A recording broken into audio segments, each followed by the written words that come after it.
Well, good morning, everybody. My name is Ryan Bowl. I'm a senior Middle East North Africa analyst here with RANE. Excuse my clock. We live in an older house here, and I'm here with our senior Europe analyst Adriano Bossoni, and we're going to be talking about RANE Network's 2023 forecast, the major geopolitical events and trends that we expect to unfold, and how we expect them to unfold for the coming year. So, Adriano, thanks for joining me.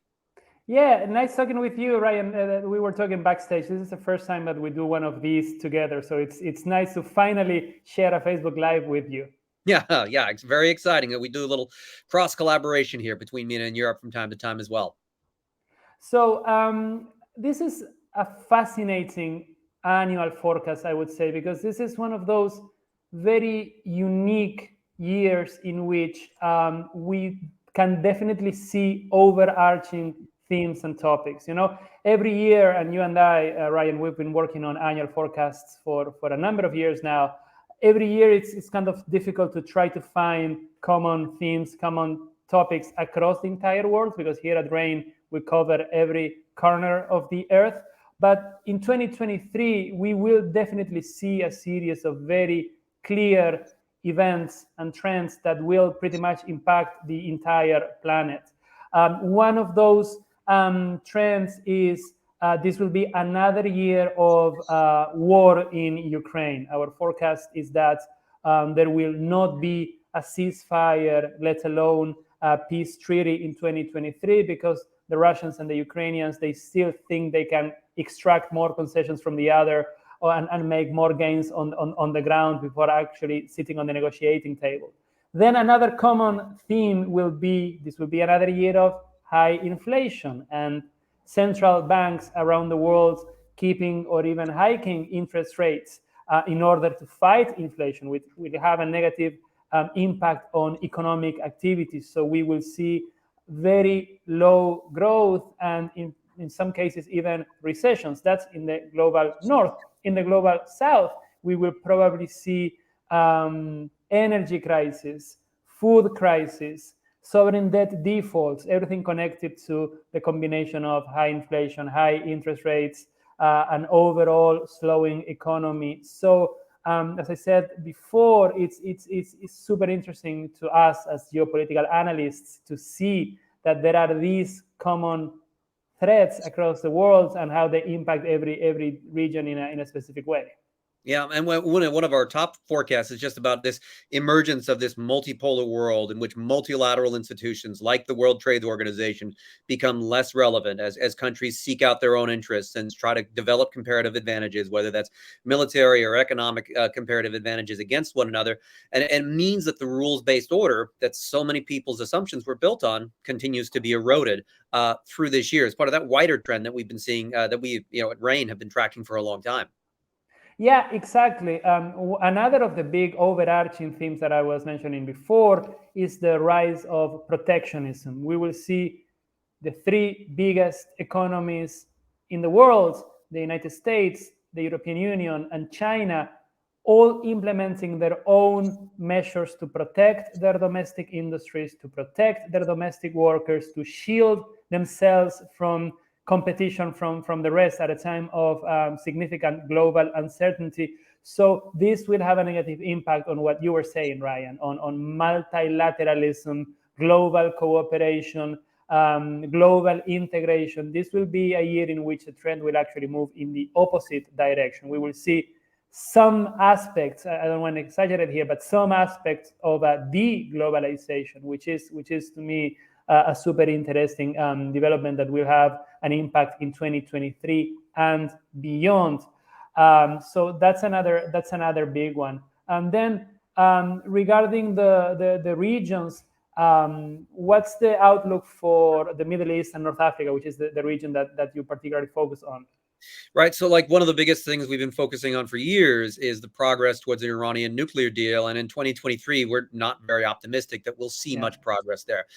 With Iran now supplying the Russians with arms in Ukraine, with Iran in the midst of a crackdown against popular dissent at home, the West simply isn't really in a mood to negotiate and provide the concessions that a hardline regime like Iran wants to see. So we expect to see continue Iranian nuclear development. They'll be doing advances. Israel will escalate its covert program of assassinations and occasional strikes within Iran itself to try to degrade that nuclear program. And there's always a risk that spirals out of control. And while we don't see conflict scenario as being the most likely thing, we certainly do keep it as a potential scenario as we monitor how this kind of fallen apart nuclear talks progress.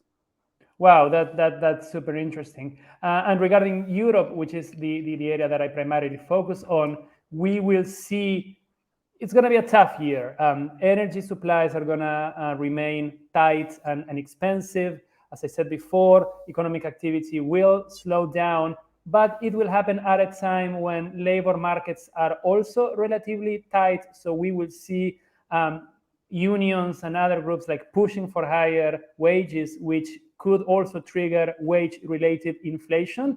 So it's going to be a very interesting year in Europe, in which, on the one hand, economic activity is slowing down, but the labor market is still strong. So workers feel encouraged to ask for higher wages, which could in turn contribute to inflation. So it's going to be a super interesting year to watch the European Union.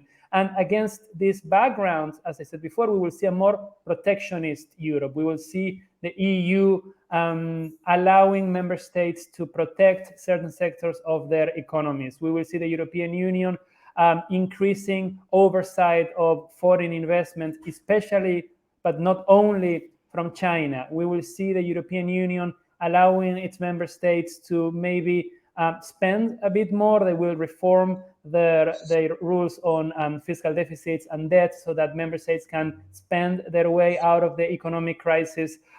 So it will be a year of a more present European state, if you like, but also national governments increasing their protection of the economy. So that's another big trend that we are tracking. Of course, people are interested in Ukraine. Ryan, I don't know if you have any additional thoughts on the evolution of the war.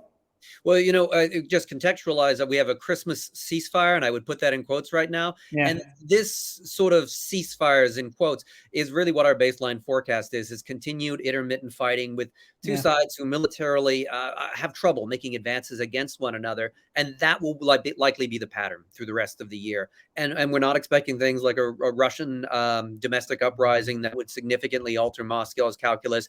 And we're not expecting the West to abandon Ukraine either, which would force Kyiv into making substantial concessions. And as long as some of those factors remain in place, we're looking at a stalemated fight in which small parts of territory are traded back and forth as the war continues to grind on for the year.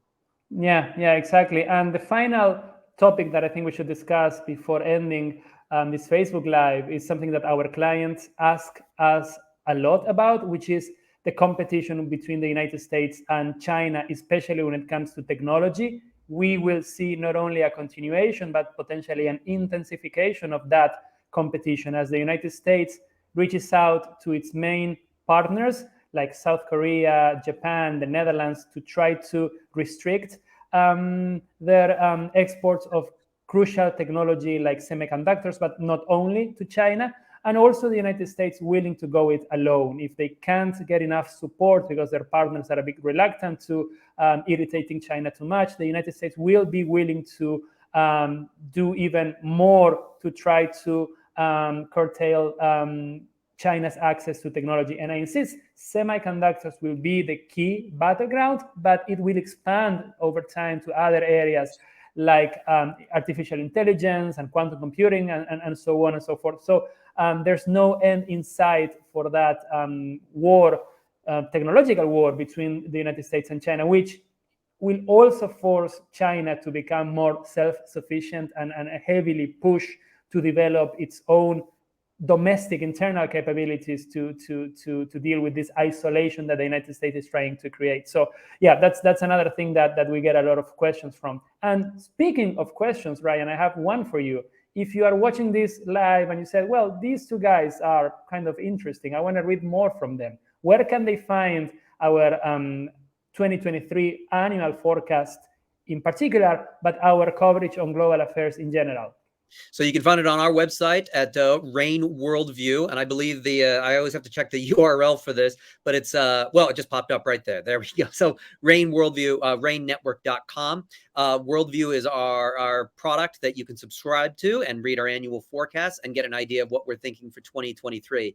I'm not sure, Adriana, we did just have one question that popped up about Oh, half. really? Yeah. And I'd like to see if we can have a chance to address it. Do you guys see a new global reserve currency appearing in 2023? And I'm not sure if you have any thoughts on that. I have some strong That's a thoughts. that's a great question. We actually published a story about this.